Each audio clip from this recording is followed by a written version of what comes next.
Welcome back to College Football Addiction. We're going to talk a little bit about one of the bigger games of the week here in the ACC. A lot of implications for both teams, Miami and Louisville. Our video today presented by BetUS. We're talking with my guy Jeremy over at Cardinal Sports Zone. Man, how you doing this week? No, how are you doing, man? You're down there in the affected areas, man. I've been praying for you and your family the last week. Guys, we were blessed, man. We had a whole bunch of yard cleanup to do. We lost power for parts of 3 days, a little over 2 days, one evening, one night on the other side too, but which was a little bit crazy with, a 2, 4, and 6-year-old. That is a very minor thing to complain about compared to what some other people have gone through. So yeah, if you're anywhere in any of these impacted zones, I know a lot of Miami fans will tune in and watch this. Like, listen, we are thinking about you. We are praying for you. But yeah, fortunately, we were pretty spared. I'll tell you, a house in my neighborhood had a tree literally go through it, like Ooh. down to the concrete slab, like that low. Now, fortunately, neither the husband nor wife, and they don't have any kid, was home, thank God. But yeah, it was. And then another house, a tree went down between both of them. Fortunately, didn't really cause any real damage to either house. But yeah, could have been a lot worse if you were impacted. We are certainly thinking about you. But my family was pretty lucky, pretty blessed that a little bit of power, a lot of yard cleanup was all that we really had to do. I know this. I know this isn't college inconvenience addiction. I know it's college football addiction. I didn't mean to get us off track there, but I remember my most inconvenient moment. It was it was back. I want to say it 2014, 20. So our electricity, we got hit by an ice storm and a tornado in back-to-back weeks, and we were without electricity for 3.5 weeks. Mm. And the only thing I could keep thinking of was like the old times. How did people do this back in the day without this stuff? So Not to say that it wasn't easy for them back then, but you almost you don't know what you're not missing. True. True. Like we are way more spoiled than them, and so I think it's almost harder once you've tasted the good food, and then you have to go back to what it was in the past. It was. Yeah, I don't know how they did it either. I was certainly born in the right generation because I'm a baby. Bro, I was running to the store for D batteries so I could power my radio every 3 days. Yeah. I was so angry. Yeah, it's brutal. So, but yeah, if you were impacted, hopefully this will provide you a nice distraction. Hopefully you're getting back on your feet pretty well. We've gotten through it here, and hopefully hurricane season pretty well and done and over. But we'll see. There's always something brewing. So, last week Louisville with a comeback win against UVA on the road against a conference opponent. I know UVA maybe not. I don't know what the thoughts are coming out of that, but overall 2-1 record in the conference, still alive for the conference itself. But needs to continue to win. Obviously, this will be a big game for the idea of maybe making it to Charlotte. Just overall thoughts on the bounce back after losing to SMU, coming back late in the game on the road, down with 5 minutes to go or just under 5 minutes to go, and getting a conference win on the road. Just kind of thoughts on that Virginia game before we move on to Miami. For sure. Well, the thing is, and I'm not sure how. Where everybody else is, but that venue there for some reason has been a pain in our side since we joined the ACC. I believe I said it on the show Friday night. We were 2-4 there all time. I expected a close game. I even called during the show that we would be down at some point in the second half, but come back and win. I don't know why I felt that way. I just felt it, but. Feeling pretty good. The only thing is that we have to cut down on the penalties. But once again, for the second game in a row, we shot ourselves in the foot. And we didn't just shoot ourselves in the foot. We had a lot of help from the officials. I don't know if you got to watch that game or not, TJ, but that was the worst. They called holding and then picked the flag up on us. They called us 1.5 yards short for a first down that the camera clearly showed we achieved, so we ended up having to punt on that drive. There were a couple of other very blatant calls. And I know people are going to say, well, you don't let the game come down to one official blowing a call, but the thing is it feels like the last 2 weeks there's been 4 or 5 calls that have held us down. We will get right back to chatting with Jeremy, but first, let me go ahead and tell you guys about BetUS. Right now, you can use our code YouTube150. The Cardinal is a 3-point dog at home to Miami. You can use YouTube150 to get a 150% deposit sign-up bonus. You get 125% on your next 2 deposits at BetUS. All of that up to $2,000. Appreciate BetUS for their support. Appreciate them for this code. Make sure that you're using it over at BetUS.com. That's YouTube150. Appreciate them for their support. Have negatively affected us. And I hate to be the cry about officials guy. I really do. But we had a lot of momentum going on these drives that were stopped by missed calls and blown calls. So hopefully, and then my point with that is that we added some stupid ones ourselves that had we not committed those, like the false starts, and we had unsportsmanlike conduct twice. Those are plays that really hurt us too. So we got to cut down on the penalties, but happy with coming out. We've only won down there 3 times now, so very happy to come out with a W. The last time Florida State played there, in I think it was 2019, I went up and we blew it too, and we're the more talented team. We weren't a great team, but yeah, that is a weird place to play in Charlottesville. This weekend, you do get to come home. We'll get to that in just a moment, but you are halfway through the year, 4-2. If you had one thing that you would say has impressed you the most or that you're most happy with this year at the halfway mark, and then one thing that you've been the most disappointed with, whether that's a specific player, a position group, a mindset, a mentality, whatever. One thing you're happy with, one thing that you kind of expected to be better that hasn't been better. What would you be your big takeaways there on Louisville's first half? The one thing I'm very, very happy with is Tyler Shuck. He has just been phenomenal. He knows how to put the ball where nobody else can catch it. He's got a couple of picks this year. 2 of them were Hail Mary throws at the end of halves, or games, which you expect they're 50-50 balls. Then he had one that he threw that bounced off our receiver's hand, a deflection interception, as I call it. So he's other than fumbling versus Notre Dame, he's taking care of the ball very well. So he would be the bright spot, because you get these quarterbacks, and especially in the NIL portal era, and you're like, well, we hope they work out. This has been one that, it's at one point you got to realize it was, but we had, and this is no dig against any other school in the country, but it was down to Tyler Shuck and DJ Ungalalehihu, or whatever his name is, and there was one other one, and I cannot for the life of me remember, but he has been horrible as well. The 4th quarterback was Cam Ward. He's done pretty good, and we'll get to see him this week. What I wish was a lot better. We've had the injury bugs bit us a lot defensively this year. I wish we could have, because we still don't know.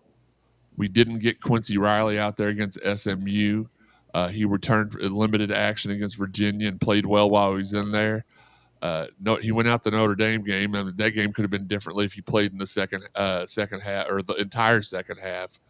But I guess just and I know that's something you can't help, the injury bug, but I guess that would be something. Maybe our coverage in the backfield. There, a lot of people probably want me to say Ashton Gelati, because he's not got as much production as we had hoped. He come back for one more year, but here's the thing with Ashton: he's double or triple teamed every play. He's horribly held, and sometimes they call it, sometimes they don't. So I'm not going to say him, because he has done a wonderful job. When you go back and watch the game films, he is just. I'm trying to think of that. He's just being platooned by people, and you would think, well, that should leave other people open to perform. Well, we're getting tackles for loss, we're getting pressures, but Ashton has done a phenomenal job considering this year. So I guess the defensive injuries would be my thing I'm disappointed in this year. All right, on to Miami. You guys won this game last year down in South Florida. Miami, though, upgraded a ton of places, and you mentioned it all kind of starts at the top with Cam Ward right now in top 3 or 4 in the Heisman odds. How well equipped do you think Louisville is to? I don't know that anybody can really stop him, but to try and slow him down. Well, I'll tell you this much.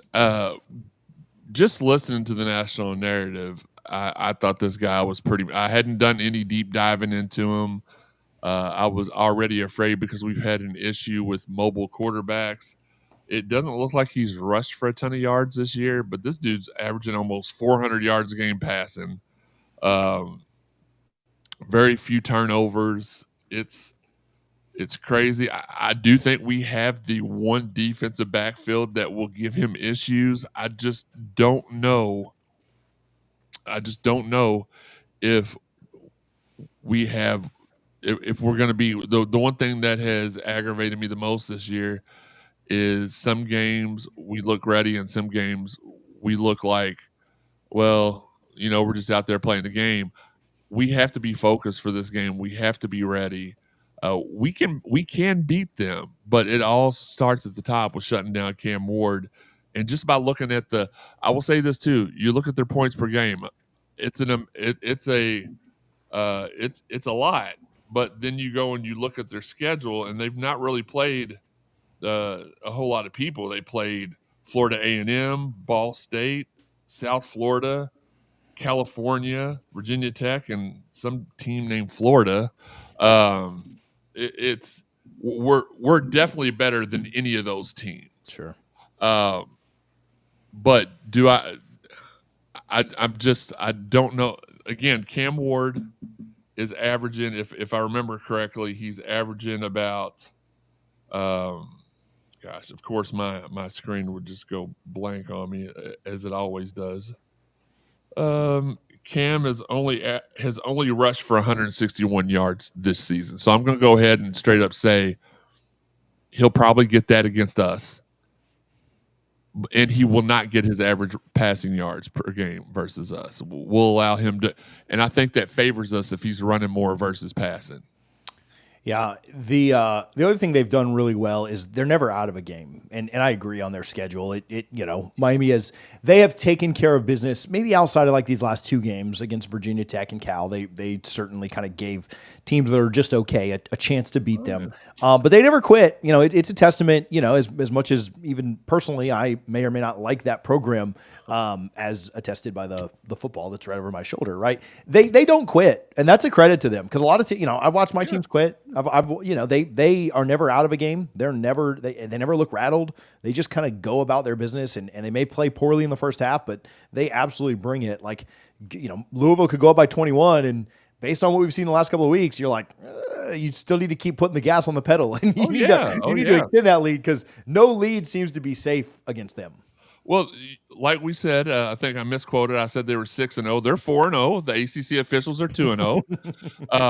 So yeah, you're never when you've got the entire conference depending on you to make one of the represent them in the playoffs. You kind of get those extra. Look, all jokes aside, this team probably should be 4-2 right now. They were benefits. It was very beneficial to them to get these calls reversed. That at no other stadium in the country would they have been reversed. So yeah, they did. But you're right. They find ways to win, whether it's their fault, and you can't really blame them. They didn't ask for the favorable calls. They just received them, and that's the sign of a good team. You win the clunkers, and you take advantage of every opportunity you're given. So make no mistake about it. This is a top 10 team to me. But I just don't think they've been tested yet like they're going to be tested this weekend. Yeah, I agree. I still think they're a really good team. Miami fans will jump on you and say like, "Oh, well, you this, that." I mean, they're still a really good team, and I think that they've benefited from some things. And like I said, they've good luck seems to follow the good teams, right? Like usually the good teams get the breaks that kind of go their way. Sometimes they make their own breaks, and as much as the refs this, I think they held Cal to 3 points in the second half. I mean, the refs certainly aided some of the offensive stuff, but like their defense showed up and they started playing. And I agree, they're a really good team. Big test this weekend. You mentioned this. Louisville being focused and being ready. Are you less concerned about that with a top 10 team coming in? Like I would think coming back home, the team you're playing against, like if this was Virginia Tech coming in, if this was a Duke or North Carolina, a team that's like, how excited are you? I would think that's less of a concern, right? Being focused, being up, being ready to play when you're playing a brand like Miami, a former biggest rival like Miami, Yeah, and a team that's a top 10 in the country right now.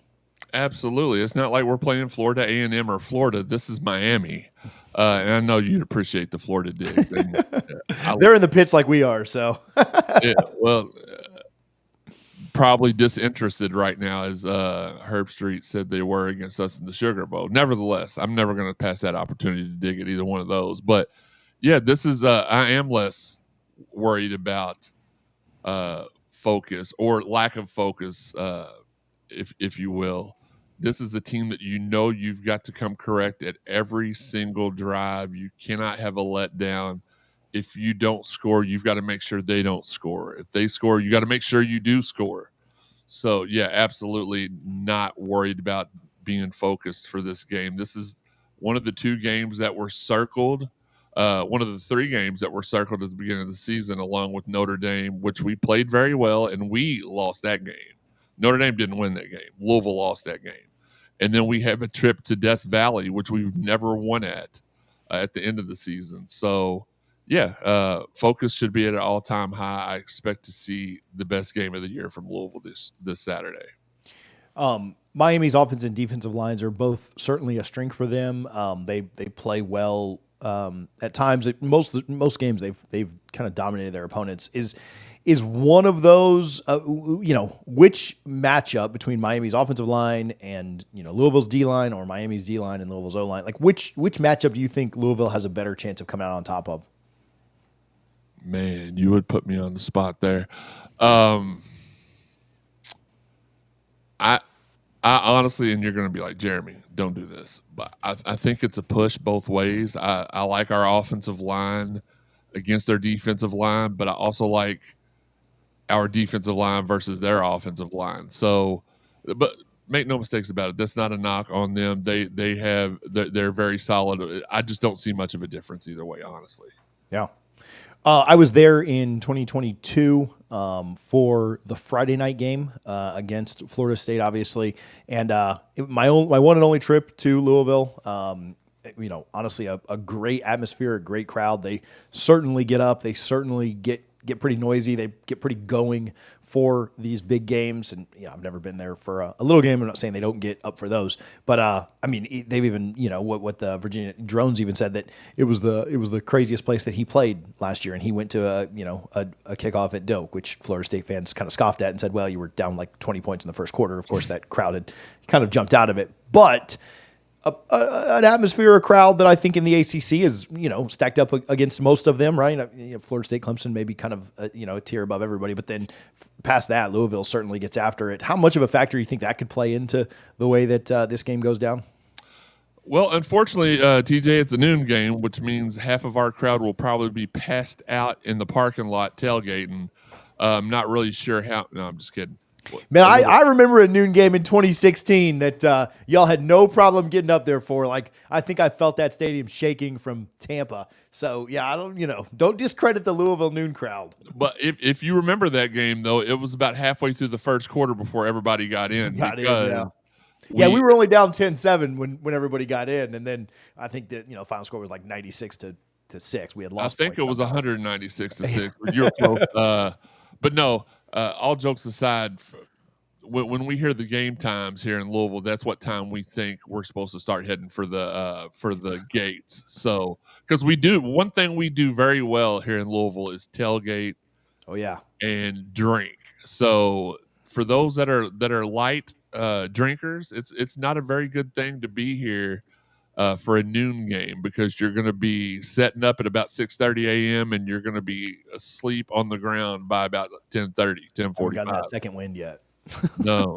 But no, I mean, the crowd is that's another thing. I have no worries about the crowd for these top 10 matchups, because we do We do show out for good games. I said top 10, top 25. We show out really well for those. I think that's how it is all across the country though now. Unless you're like the only show in like a Penn State, like it doesn't matter who they're playing. Yeah. Their stadium's full every week because there's nothing but corn within 1,000 miles of them. So, but I expect the crowd to be raucous. I expect them to be a factor, and we have a pretty good record versus Miami here in Louisville. Last year was the first time we'd ever beaten them in Miami.